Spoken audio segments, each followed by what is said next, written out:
Hello, everybody. Welcome to the No BS Zone. I'm Bernie Goldberg, and I'm here with my friend John Daly, the Renaissance man of the Rockies. How's it going out there, John? It's going good, Bernie. How about you? Well, I'm okay, except I've been having trouble trying to figure out how to open this edition of the No BS Zone. It's about Donald Trump, and I want to give him credit where credit is due. Joe Biden opened the southern border. He opened the door and said, come on in, and millions of people, who knows who they are, came in. A lot of them just want a better life, but not everybody. Donald Trump effectively shut down the southern border, deserves credit for that. He got the hostages out of Gaza. Joe Biden didn't get the hostages out of Gaza. Donald Trump brokered a peace, fragile as it may be, brokered a truce between Hamas and Israel. If it doesn't last, that's not Donald Trump's fault. That's Hamas's fault. So he deserves credit for things. But then, John, then he goes and does certain things that make you say, what's going on here? And I wonder if controversy is oxygen for him. If breaking norms is what gets him out of bed in the morning. Here's what I'm talking about. Whether it's imposing tariffs, bombing boats in international waters, tearing down the east wing of the White House to build a 90,000 square foot, $300 million ballroom. If you don't like it, John, or anybody listening to us, that's your problem, because Donald Trump doesn't care if you like it or doesn't like it. Donald Trump is doing things he just wants to do. I don't want to get into the legalities of these things. Apparently, as one writer said, he can tear down the entire White House, not just the East Wing, and turn it into a casino if he wants. I want to talk about whether it's good for the country that Donald Trump is doing all these things because he wants to and doesn't consult with anybody. There was a No King's March recently. Donald Trump's not a king. If he was, he wouldn't have allowed the march, or he would have arrested everybody who marched. But he's acting like a monarch, for crying out loud. He is. And I want to talk about that today. And I want to do it a certain way. I want to share the thoughts of some thoughtful, intelligent journalists. I'm going to read some of what they say. Kathleen Parker in the Washington Post. Notwithstanding the millions of Americans who turned out for the No Kings protest last weekend, we clearly have a king in residence at the building formerly known as the White House. Going forward, it shall be known as the Palace. Again, she's writing about Donald Trump's unilateral decision to tear down the East Wing and build this ballroom that will rival anything the Saudi Arabians have. I mean, there'll be enough chandeliers in there to break a Guinness World Record for chandeliers. From Maureen Dowd in the New York Times. Trump has so little respect for this 123-year-old symbol of American history, the White House, that he didn't check with federal planning officials or Congress before he obliterated one side of the White House. It's as if he's tearing down a gas station. From David Axelrod, who is a top advisor to Barack Obama. Yes, he's a partisan, but he's a very thoughtful guy. He said, Trump is saying, I can do whatever the hell I want, and you can't stop me. I think he's right about that. Then he says, in this case, it's sondering history, referring again to the $300 million ballroom. And he says, if you worked in the White House, you have a reverence for every wall of that place. Tattered as it may have been, there was a dignity to it. It was a quietly stately citadel of power in America, not a palace for a mad king. Trump has a manic desire to tear down history and write his own. Before I throw to you, John, I want to say one more thing from Maureen Dowd. We the people is quaint, she writes in the New York Times. Now we are governed by the whims of one person. So that's what this No BS Zone is about today. And I'm asking you, John, are we governed, do you think, by the whims of one person? In many ways, we are. Depends on what area we're talking about. You brought up the the Trump Ballroom. I might surprise you on this, Bernie. I actually don't care much about this. The White House renovations. Other presidents have done it. Future presidents will do it. I'm sure future. Nobody ever tore down the entire wing of the White House. There have been renovations before, but nothing like this. And I'm willing to concede gladly that the White House needs some kind of ballroom. Whether it should be 90,000 square feet or not is a matter of opinion. But I'm not arguing against the ballroom in its entirety. I'm saying tearing down an entire wing, that goes beyond renovation. Well, yeah, I suppose so. But I guess, again, it's not something I'm that concerned about. But I do think, I'm talking about my perspective. I do think, however, that the political optics are pretty bad of it. I'm sure many. So here's a comparison that I think plays in. That's a good one. At least I think it is. But I'm sure many people remember how bad it looked back when George W. Bush was president and the Iraq War was not going all that smoothly. And there was this image of him on an aircraft carrier with that big "Mission Accomplished" banner behind him. Yeah. Now, the reality of that situation is that there was nothing inappropriate about that. The mission being referenced on that banner was the mission of that particular aircraft carrier. It was ending its 10-month deployment. It wasn't some announcement that everything in Iraq was over. But the optics were bad because of the status of Iraq. I sort of see a similar situation here. Here we are in the midst of this government shutdown, which I do blame the Democrats for largely. But Me too. yeah, so you have the government shutdown, you have the consumer prices still rising, you have this worsening unemployment numbers, you have lots of other economic challenges for Americans right now that I think in large part are because of Trump's tariffs. But then you have during this, Trump is tearing down these structures at the White House in ways that he specifically said he wouldn't. He said he wouldn't do some of the things he's currently doing. Exactly. And he's having this big fancy ballroom created in his name, apparently, therefore in his honor. That just sort of reeks of elitism. And what's especially kind of interesting to me is that a lot of Trump's Washington, D.C. critics, they've been sort of dismissed by his supporters over the years, and many on the left have been dismissed as these elites who just want to be invited to D.C. cocktail parties. That's a favorite line of Bill O'Reilly's, you may remember. Yet that's what this ballroom is largely about, D.C. cocktail parties. So I think just the political optics are bad to the normal person who maybe isn't really following all the nuances of stories like this, but sees this imagery and sees the timing of it and really has a problem with it. Seeing the pictures of the East Wing being bulldozed really offended me, if that matters. Then we have the president blowing up boats that he says are drug boats in international waters. If this even needs to be said, I am not defending drug runners, if that needs to be said.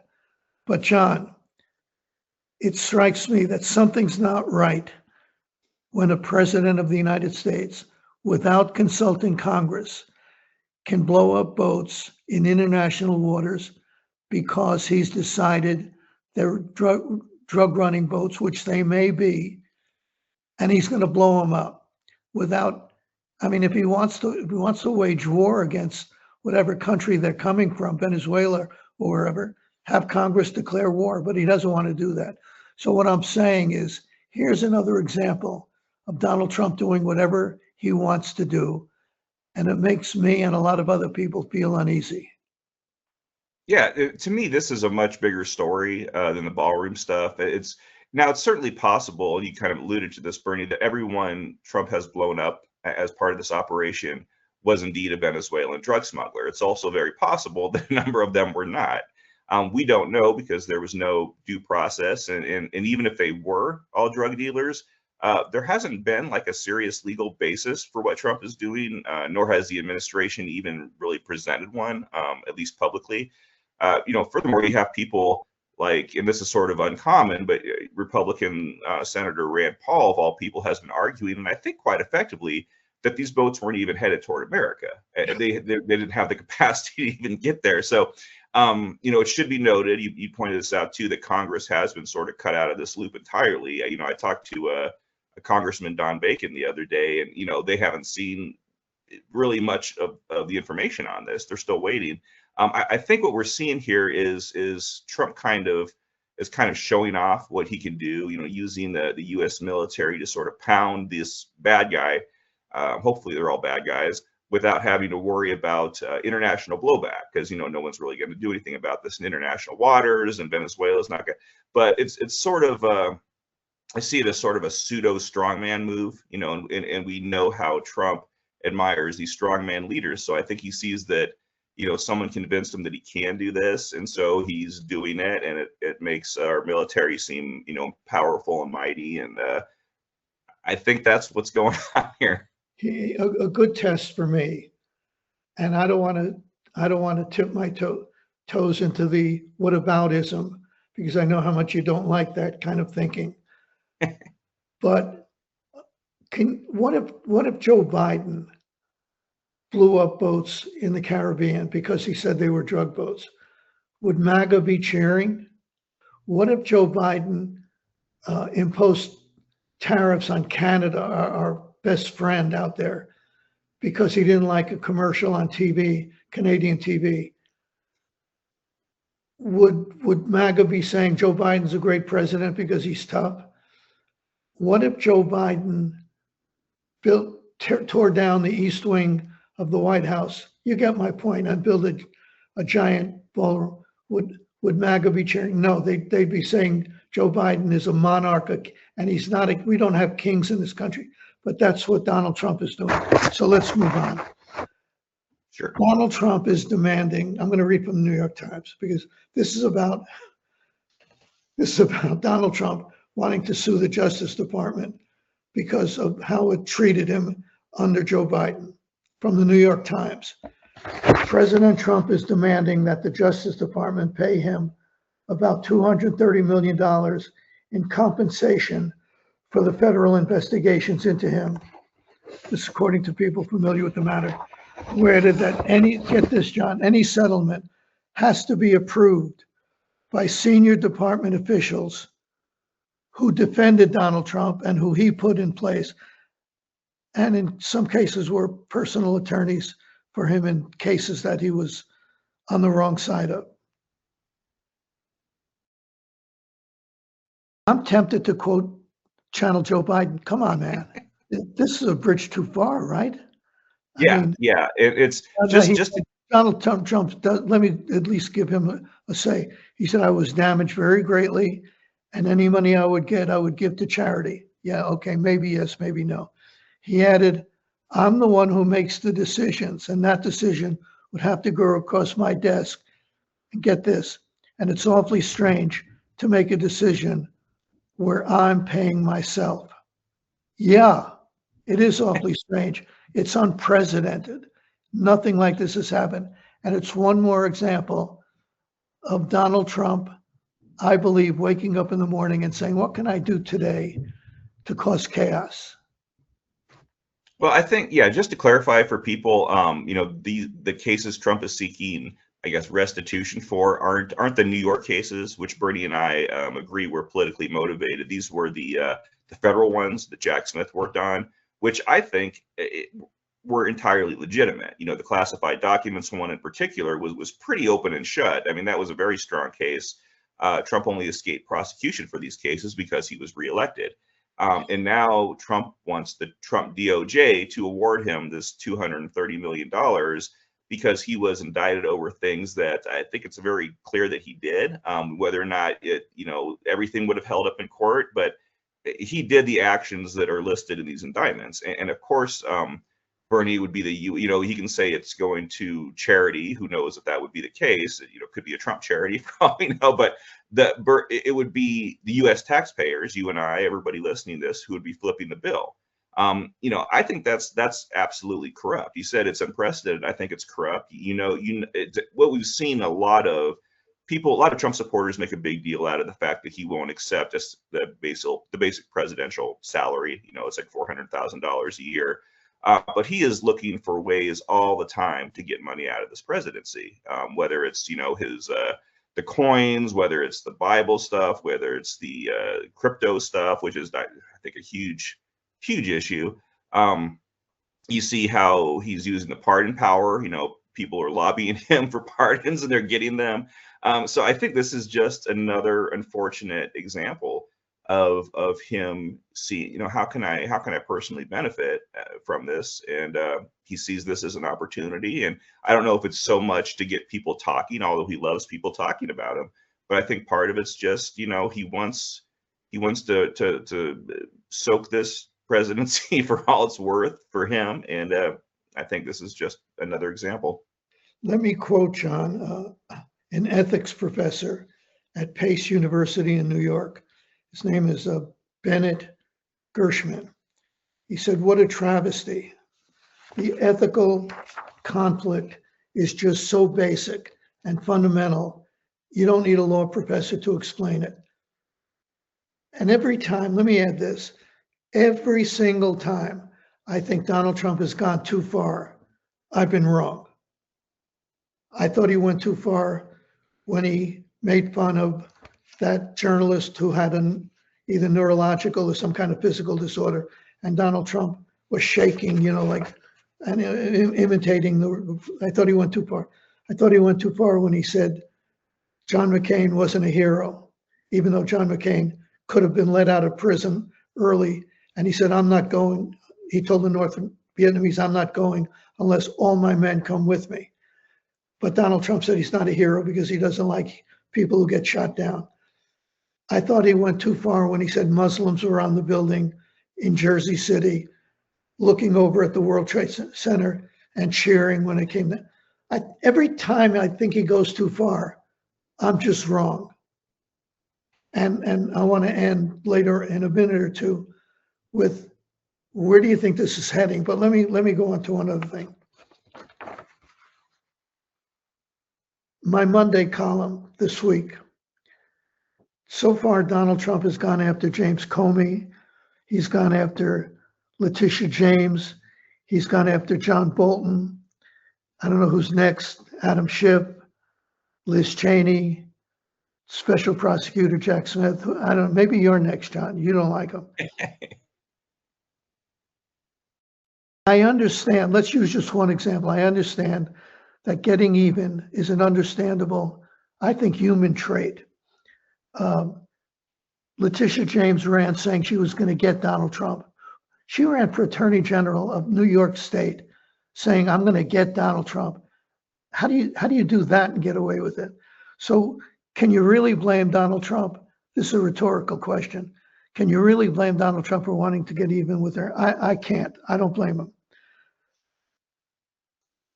The question is, how far will Donald Trump's revenge tour go to silence his critics? Because that's what it seems that this is about, silencing his critics. This is the most thin-skinned president in memory, probably ever. If you criticize him, you could be a target. How far is this going to go? Where do you think this is going to end, John? Well, it's interesting because I think this is one of those rare instances in which everyone from the progressive left to the MAGA right sees this stuff for what it is, political payback. The difference is that, the MAGA right is largely fine with it because they believe that due to people being mean to Trump or unfair to Trump or disloyal to Trump, whatever, that he should get to do whatever he wants to whomever he wants, because that somehow amounts to justice, or maybe you want to call it street justice. I don't know, but we talked about this before. I think this is terrible. I don't think either side should be perverting our system of justice to settle personal or political grudges. But as I wrote, in my piece last week, Americans largely aren't caring about this. I wish Americans cared about this stuff more, but most don't. Most are sort of engaged in their. I'm not just talking about the MAGA, right? I'm talking about just people who aren't that politically engaged. They're not paying attention to it. They sort of take for granted, the institutions and the laws we have, thinking, we survived all of these presidents who the other side always said would end, our country. We've made it this far. The system is going to keep stuff that's too crazy from happening. But I think I'm not sure they're completely right about that. I think at some point, when there's no public pressure to do the basic things, that we expect or at least we used to expect of our elected representatives, I think things are going to be in more danger. So I don't know, as far as where it's going to go from here. We brought up the name Chris Christie in the past. He's been a very outspoken critic. I wouldn't be surprised if Trump has the DOJ dig into him. I think Jack Smith, you brought his name up. Sure. Liz Cheney, she got pardoned by Biden for anything related to January 6th. So we have news though, as we record this. This talk that Donald Trump wants to undo all the pardons Joe Biden issued with an auto pen because they don't think Joe Biden's mental capacity was such that he knew what he was doing. If they try to pull that off, Liz Cheney's not safe anymore. Didn't she get a pardon? She did. Everybody on the January 6th committee got a preemptive. Yeah, well, that could all be undone if Donald Trump gets away with what's almost breaking news. It won't be breaking news when people listen to this, but it's breaking news as we speak. It's interesting because we've talked about presidential pardons. Donald Trump pardoned, I think it was 1,600 people, close to 1,600 people for January 6th. Did he sign every one of those? I wonder if was an auto pen involved in there? I don't know. The argument is he knew what he was doing, even if he didn't sign every one.